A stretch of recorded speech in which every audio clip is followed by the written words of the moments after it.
ایک دفعہ علاقہ عراش کا ایک شخص کچھ اونٹ فروخت کرنے کے لیے مکہ آیا۔ ابو جہل نے اس کے سارے اونٹ خرید لیے اور جب عراشی نے اپنا معاوضہ طلب کیا تو ابو جہل ٹال مٹول سے کام لینے لگا۔ عراشی نے تنگ آ کر ایک روز حرم کعبہ میں قریش کے سرداروں کو جا پکڑا اور مجمع عام میں فریاد شروع کر دی اور بڑی درد مندی کے ساتھ کہا، اے سرداران قریش، میں ایک بے وطن مسافر ہوں، یہاں میرا حق مارا گیا ہے، میرے ساتھ زیادتی ہوئی ہے۔ تمہارے ایک فرزند ابو الحکم بن ہشام نے میرا حق دبا لیا ہے، کیا تم میں سے کوئی ایسا ہے جو میرا حق دلوا سکے؟ سرداران قریش نے اس کی بات سنی تو وہ سمجھ گئے کہ ابو جہل نے اس شخص کے ساتھ ظلم کیا ہے، مگر ان میں سے کسی میں اتنی ہمت نہ تھی کہ وہ ابو جہل کے خلاف کھڑے ہو سکتے۔ دوسری طرف حرم کے گوشے میں نبی کریم صلی اللہ علیہ وآلہ وسلم تشریف فرما تھے۔ سرداران قریش میں سے ایک نے بات ٹالنے کے لیے عراشی سے کہا،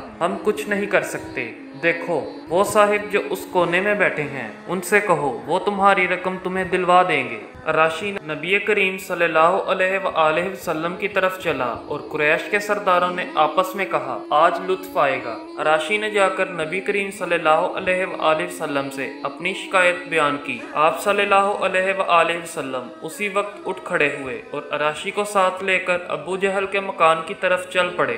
سرداروں نے بھی ایک آدمی پیچھے لگا دیا تاکہ جو بھی ماجرا گزرے وہ اس کی خبر لا کر دے۔ حضور صلی اللہ علیہ وآلہ وسلم سیدھے ابو جہل کے دروازے پر پہنچے اور دروازہ کھٹکھٹایا۔ اس نے پوچھا، کون؟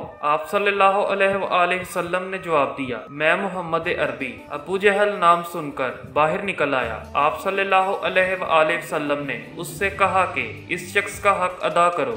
ابو جہل پر ایسا رعب طاری ہوا کہ اس نے کوئی بات نہ کی، سیدھا اندر گیا اور اونٹوں کی قیمت لا کر عراشی کے ہاتھ میں تھما دی۔ قریش کا مخبر یہ ماجرا دیکھ کر حرم کی طرف دوڑا اور جا کر سارا معاملہ سرداروں کو سنایا اور کہنے لگا کہ واہ، آج وہ عجیب معاملہ دیکھا جو پہلے کبھی نہ دیکھا تھا۔ ابو جہل جب باہر نکلا تو محمد صلی اللہ علیہ وآلہ وسلم کو دیکھتے ہی اس کا رنگ افق ہو گیا، اور جب محمد صلی اللہ علیہ وآلہ وسلم نے ابو جہل سے معاوضہ دینے کا کہا تو یہ معلوم ہوتا تھا جیسے اس کے جسم میں جان ہی نہیں ہے۔ بعد میں جب ابو جہل سرداران قریش کی محفل میں آیا تو انہوں نے طنزیہ لہجے میں کہا، بدبخت، تجھے کیا ہو گیا ہے؟ ہم نے آج تک تجھے ایسے نہیں دیکھا جیسے آج تو نے کیا۔ ابو جہل نے جواب دیا، کم بختو، وہاں کا واقعہ ہی ایسا تھا۔ جب محمد صلی اللہ علیہ وآلہ وسلم نے میرا دروازہ کھٹکھٹایا اور میں نے ان کی آواز سنی تو مارے خوف اور ہیبت کے میری حالت پتلے سی تھی۔ جزاک اللہ۔